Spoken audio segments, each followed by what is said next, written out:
ఓం శ్రీ గణేశాయ నమః. ఓం శ్రీ వేదవ్యాసాయ నమః. ఓం నమో భగవతే వాసుదేవాయ. మహాభారత గ్రంథ పారాయణలో భాగంగా ఈరోజు మనం 403వ రోజుకు చేరుకున్నాము. ద్రోణ పర్వంలో ఉన్నాము. ఈరోజు మనము ద్రోణాచార్యుని వధ గురించి తెలుసుకోబోతున్నాము. చాలా బాగుంటుంది, చివరి వరకు స్కిప్ చేయకుండా చూడండి. హరే కృష్ణ. శుక్లాంబరధరం విష్ణుం శశివర్ణం చతుర్భుజం ప్రసన్నవదనం ధ్యాయేత్ సర్వవిఘ్నోపశాంతయే. నారాయణం నమస్కృత్య నరం చైవ నరోత్తమం దేవీం సరస్వతిం వ్యాసం తతో జయముధీరయేత్. హరే కృష్ణ. ఇక మనం పారాయణ ప్రారంభించుకుందాము. సంజయుడు చెప్తున్నాడు ధృతరాష్ట్ర మహారాజు తోటి, మహారాజా, ద్రుపద మహారాజు ద్రోణుడి నాశనం కోరి గొప్ప యజ్ఞం చేసి ప్రజ్వరిల్లుతున్న అగ్ని నుండి దృష్టద్యుమ్నుడిని పొందాడు. ఆ దృష్టద్యుమ్నుడు ద్రోణుడు చాలా ఉద్విగ్నంగా ఉండడం, అతని మనస్సు శోకాకులితమై ఉండడం చూశాడు. ఆ అవకాశాన్ని సద్వినియోగం చేసుకోవడం కోసము అతనిపై దాడి చేశాడు. దృష్టద్యుమ్నుడు విజయాన్ని అందించే ఒక సుదృఢమైన విల్లు చేతితో పట్టుకొని దానిపై అగ్నితుల్యమైన దగదగలాడే ఒక బాణాన్ని సంధించాడు. ఇది చూసి ద్రోణుడు అతనిని నిలువరించడానికి అంగీరసమనే పేరు గల వింటిని, బ్రహ్మదండం వంటి అనేక బాణాలను చేతిలోకి తీసుకున్నాడు. ఆ బాణాలను వర్షిస్తూ అతడు దృష్టద్యుమ్నుడిని కప్పివేసి అతనిని గాయపరిచాడు. అంతేకాక అతని బాణాన్ని, ధనస్సును, ధ్వజాన్ని తెగనరికి సారథిని కూడా చంపివేశాడు. దృష్టద్యుమ్నుడు విలాసంగా మరొక వింటిని ఎత్తి సూది వలె మొనతేలిన ఒక బాణంతో ఆచార్యుని గుండెపై నాటాడు. ఆ గాఢమైన దెబ్బకు అతని తల తిరిగిపోయింది. అప్పుడు అతను పదునైన అంచుగల ఒక భల్లాన్ని తీసుకొని దానితో అతని వింటిని మళ్లీ ఖండించాడు. అంతేకాదు, ఇంకా అతని వద్ద ఉన్న ఎన్ని విళ్ళు ఉన్నాయో వాటన్నింటినీ కూడా ఖండించి వేశాడు. కేవలము గద, కత్తి ఈ రెండింటిని మాత్రమే మిగిల్చాడు. ఆ తరువాత అతడు దృష్టద్యుమ్నుడిని 9 బాణాలతో తూట్లు పొడిచాడు. అప్పుడు ఆ మహారథి తన గుర్రాలను ద్రోణుడి రథం యొక్క గుర్రాలకు తాకించి బ్రహ్మాస్త్రం వేయాలి అనుకున్నాడు. ఇంతలోనే ద్రోణుడు అతని ఈశను, చక్రాన్ని, రథం యొక్క బంధనాలను ఖండించేశాడు. ధనస్సు, ధ్వజము, సారథి ఇంతకు ముందే నశించిపోయాయి. ఇంత గొప్ప విపత్తులో చిక్కుకొని దృష్టద్యుమ్నుడు గద పైకెత్తాడు. కాని ఆచార్యుడు వాడి సాయకాలతో దానిని కూడా ముక్కలు ముక్కలుగా చేసివేశాడు. ఇక అతను మెరుస్తున్న కత్తిని చేతితో పట్టుకున్నాడు.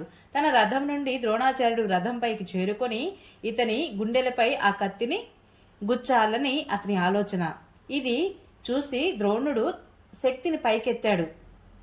దానితో దృష్టద్యుమ్నుడి యొక్క 4 గుర్రాలను ఒక్కొక్కటిగా నరికివేశాడు. 2 గుర్రాలు ఒకే చోట కలిసి ఉన్నా కానీ అతడు తన ఎర్రని గుర్రాలను రక్షించగలిగాడు. అతడు చేసిన ఈ పనిని దృష్టద్యుమ్నుడు సహించలేకపోయాడు. అతడు ద్రోణుడి మీదికి ఉరికి కత్తితో అనేక విన్యాసాలను చూపసాగాడు. ఈ మధ్యలో వైతస్తికం అనే పేరు గల వేళ్ల కొద్ది బాణాలను వేసి ఆచార్యుడు అతని కత్తిని, డాలును ముక్కలు ముక్కలుగా చేసివేశాడు. పైన చెప్పిన బాణం దగ్గర నుండి యుద్ధం చేయడంలో ఉపయోగపడుతుంది. వేతసంతో తయారైన కారణంగా దానికి వైతస్తిక్తం అంటారు. వేతసము అంటే రెల్లుగడ్డి, అంటే నీటి ప్రవాహాల పక్కన పెరిగే ఒక రకమైన గడ్డి అన్నమాట. అది ద్రోణుడు, కృపుడు, అర్జునుడు, కర్ణుడు, ప్రద్యుమ్నుడు, సాత్యకి, అభిమన్యుడు వీరి వద్ద తప్ప ఇంక ఎవరి వద్ద కూడా ఈ బాణం లేదు. కత్తిని ముక్కలు చేశాక ద్రోణాచార్యుడు తన శిష్యుడైన దృష్టద్యుమ్నుడిని చంపాలని ఒక ఉత్తమ బాణాన్ని ధనస్సుపై సంధించాడు. సాత్యకి దీనిని చూశాడు. అతడు 10 వాడి బాణాలను వేసి కర్ణ, దుర్యోధనుల ఎదుటనే ద్రోణుడి ఆ అస్త్రాన్ని ఖండించి దృష్టద్యుమ్నుడిని ద్రోణుడి భార్య నుంచి రక్షించాడు. అప్పుడు సాత్యకి ద్రోణుడు, కర్ణుడు, కృపాచార్యుడు వీరి మధ్య నిర్భయంగా తిరుగుతున్నాడు. అతని ధైర్యం చూసి కృష్ణార్జునుడు ఇద్దరు కూడా అతనిని ప్రశంసిస్తూ మెచ్చుకోసాగారు. అర్జునుడు శ్రీకృష్ణుడితో అంటున్నాడు, జనార్దన, చూశావు కదూ, ఆచార్యుని వద్ద ఉన్న ముఖ్య మహాయోధుల మధ్యలో సాత్యకి క్రీడిస్తూ విహరిస్తున్నాడు. అతనిని చూసి నాకు చాలా సంతోషం కలుగుతోంది.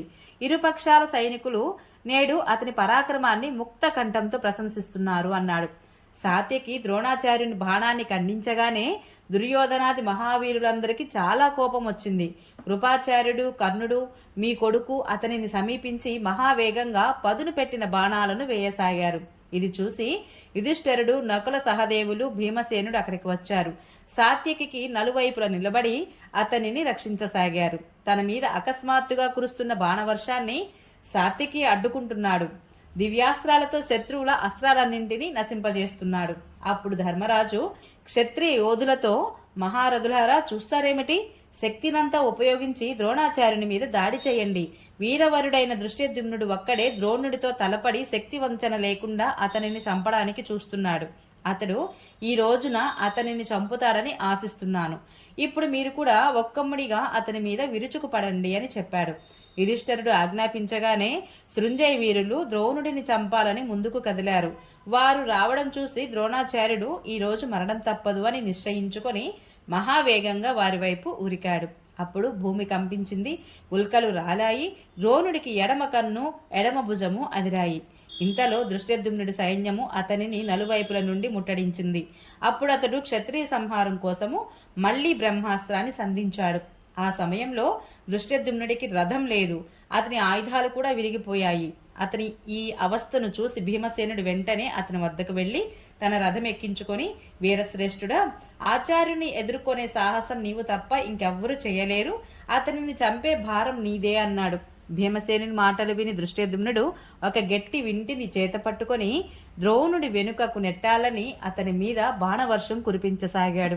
ఆపై ఇద్దరు క్రోధంతో ఒకరిపై ఒకరు బ్రహ్మాస్త్రం మొదలైన దివ్యాస్త్రాలను ప్రయోగించసాగారు. దృష్టద్యుమ్నుడు గొప్ప గొప్ప అస్త్రాలతో ద్రోణాచార్యుడిని కప్పివేసి అతడు వేసిన అస్త్రాలన్నింటినీ ఖండించి అతనికి రక్షకులుగా ఉన్న వసాతి, శిబి, బాహ్లీక కౌరవ యోధులను కూడా గాయపరిచాడు.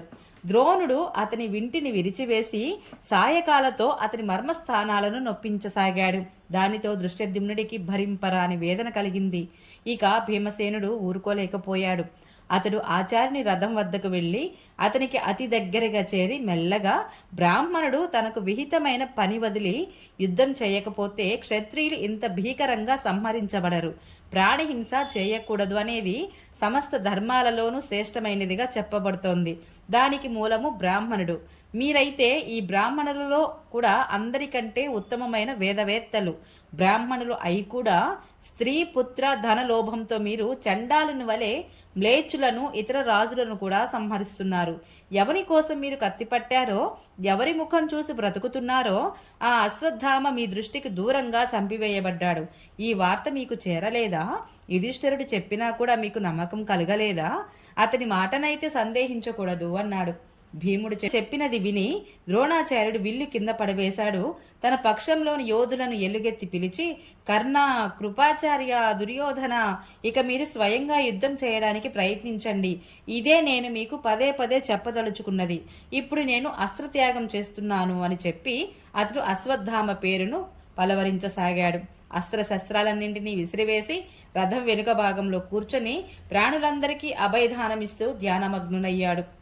దృష్టద్యుమ్నుడికి ఇది ఒక అవకాశం చేతికి చిక్కింది.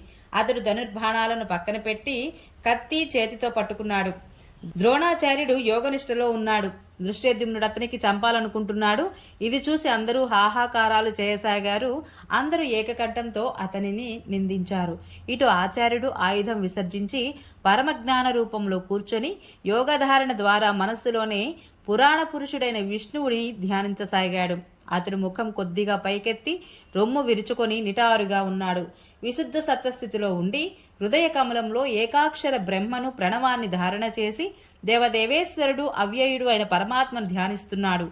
అనంతరం శరీరాన్ని విడిచి గొప్ప గొప్ప యోగులకు కూడా దుర్లభమైన ఆ ఉత్తమ గతిని పొందాడు. సూర్యుని వంటి తేజోరూపంలో అతడు ఊర్ధ్వలోకానికి వెళుతుండగా ఆకాశమంతా దివ్యకాంతితో ప్రకాశించింది.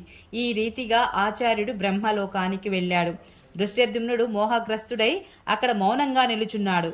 మహారాజా, మహాత్ముడైన ద్రోణాచార్యుడు యోగయుక్తుడై పరమపదానికి వెళుతున్నప్పుడు మనుష్యులలో కేవలము నేను, కృపాచార్యుడు, శ్రీకృష్ణుడు, అర్జునుడు, యుధిష్ఠిరుడు ఈ ఐదుగురము అతనిని దర్శించగలిగాము. ఇతరులెవరికీ అతని మహిమ గూర్చిన జ్ఞానం లేకపోవడము. అటు పిమ్మట దృష్టద్యుమ్నుడు ద్రోణుడి ఒంటిపై చెయ్యి వేశాడు. అప్పుడు ప్రాణులందరూ అతనిని నిందించారు. ద్రోణుడి శరీరంలో చైతన్యం లేదు. అతడేమీ మాట్లాడడం లేదు. ఈ దశలో దృష్టద్యుమ్నుడు కత్తితో అతని తలను నరికి మిక్కిలి ఉప్పొంగిపోతూ కత్తిని తిప్పుతూ సింహనాదం చేశాడు. ఆచార్యుని శరీరము శ్యామల వర్ణము. అతనికి 85 నిండాయి. చెవుల వరకు వెంట్రుకలు నెరిసిపోయి ఉన్నాయి. అయినా మీ హితం కోసం అతడు యుద్ధంలో 16 యువకునిలాగా విహరించాడు. అర్జునుడు ఎలిగెత్తి పిలిచి, ద్రుపద కుమార, ఆచార్యుని వధించకు, అతడు బ్రతికి ఉండగానే ఎత్తుకొని తీసుకురా అంటూనే ఉన్నాడు. కాని అతడు వినలేదు. మీ సైనికులు కూడా చంపకు చంపకు అని అరుస్తూనే ఉన్నారు. అర్జునుడైతే కరుణావసుడై దృష్టద్యుమ్నుడి వెనుక పరిగెత్తాడు. కాని ఏమాత్రం ఫలితం లేకపోయింది. అందరూ అరుస్తూనే ఉన్నారు. కాని అతడు అతనిని వధించేశాడు. రక్తంతో తడిసిపోయిన ఆచార్యుని యొక్క శవము రథం నుండి క్రిందకు పడిపోయింది. అతని శిరస్సు దృష్టద్యుమ్నుడు మీ పుత్రుల ఎదుటికి విసిరివేశాడు. ఆ యుద్ధంలో మీ యోధులు చాలా మంది చనిపోయారు.